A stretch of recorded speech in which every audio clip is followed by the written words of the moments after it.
Hello everyone, মই আজি আকৌ এটা মোৰ নতুন ভিডিও লৈ আহিছো। আজি মই খালি সময়খিনি কেনেকৈ আমি ইউটিলাইজ কৰিব লাগে, কিছুমান কাম কৰা অভ্যাস কৰিব লাগে হেতু ওপৰত ক'বলৈ লৈছো।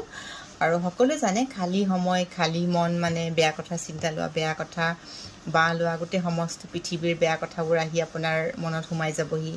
আৰু খালি সময়তো ভাল কথা নাহে, সকলোৱে জানে। সেইকাৰণে আমি এই বেয়া কথাবোৰৰ পৰা কেনেকৈ বিৰত থাকিব পাৰোঁ তাৰ কাৰণে আমি কিছুমান কাম কৰা অভ্যাস কৰিব লাগে।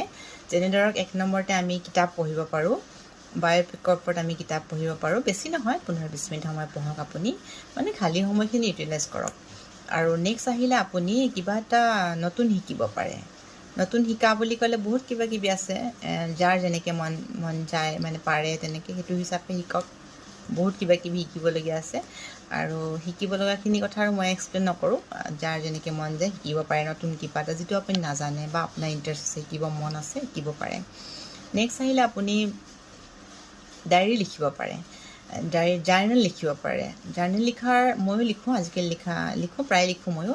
আপোনালোকে লিখা অভ্যাস কৰক আৰু চাবচোন জাৰ্নেল লিখাৰ পাছত যেতিয়া আপুনি কণ্টিনিউ লিখা কৰিব নহয়, তেতিয়া আপোনাৰ মাইণ্ডটো ফ্ৰেছ হৈ যায়, বেয়া চিন্তাবোৰৰ পৰা বিৰত থাকে আৰু মনত যিমান ক্ষোভ দুখ খং থাকে ন, চব আপুনি লিখা কৰক।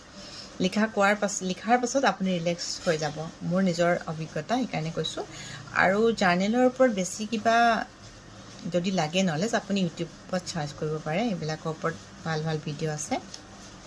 নেক্সট আপোনালোকে কি আছিলে, আপুনি ফিজিকেল ফিটনেছৰ ওপৰত গুৰুত্ব দিব পাৰে। ফিজিকেল ফিটনেছৰ চবেই জানে আজিকালি ন কিমান দৰকাৰী হৈ পৰিছে। য়োগা কৰা, দৌৰা, সাঁতোৰা, খোজকাঢ়া, চাইকেলিং কৰা, কিবা কিবি কৰিব পাৰে। জুম্বা আছে, বহুত কিবা কিবি, জিমত যাব পাৰে, সেইবিলাকো কৰিব পাৰে আপুনি। নেক্সট আপুনি আহিলে একো কাম নাই, ঘৰটোকে চাফা কৰক, আলমাৰীটো চাফা কৰক, আপোনাৰ কাপোৰবিলাক উলিয়াই পেলাই সেইবিলাক জাপক, বেলেগ ধৰণে ছেট কৰক। ঘৰৰ আচবাববিলাক আপুনি ছেট কৰিব পাৰে, সোফাবিলাক, বেড, মানে ছেটিংটো চেঞ্জ কৰিব পাৰে। কিটচেনটো চাফা কৰিব পাৰে, বাচনবিলাক থোৱাৰ ঠাইটো চেঞ্জ কৰি দিব পাৰে, ষ্টভটো চেঞ্জ কৰিব পাৰে, কিবা কিবি কৰিব পাৰে। এনেকুৱা ধৰণৰ কামবোৰ কৰিব পাৰে। আৰু নেক্সট আহিলে আৰু এটা কাম কৰিব পাৰে, আপোনালোকে মেডিটেশ্যন কৰিব পাৰে। মেডিটেশ্যনটো এটা বিৰাট ভাল বস্তু, সকলোৱে জানে এইটো। এতিয়া কি হৈছে, আজিকালি মানুহবিলাকৰ কিমান ষ্ট্ৰেছ, এনজাইটি, চবেই জানেই সেইটো কথা, কামৰ প্ৰেছাৰ। সেইকাৰণে মেডিটেশ্যন কৰাটো বিৰাট জৰুৰী এটা। আৰু মেডিটেশ্যন কৰা আৰম্ভ কৰক, বেছি নহয় 5 মিনিটমানৰ পৰা আৰম্ভ কৰক। যিহেতু মানে ফাৰ্ষ্ট টাইম আপুনি বেছি কৰিব নোৱাৰে। মই যেতিয়া ফাৰ্ষ্ট টাইম কৰিছিলোঁ, মই 5 মিনিটে ছেট কৰিছিলোঁ টাইমটো।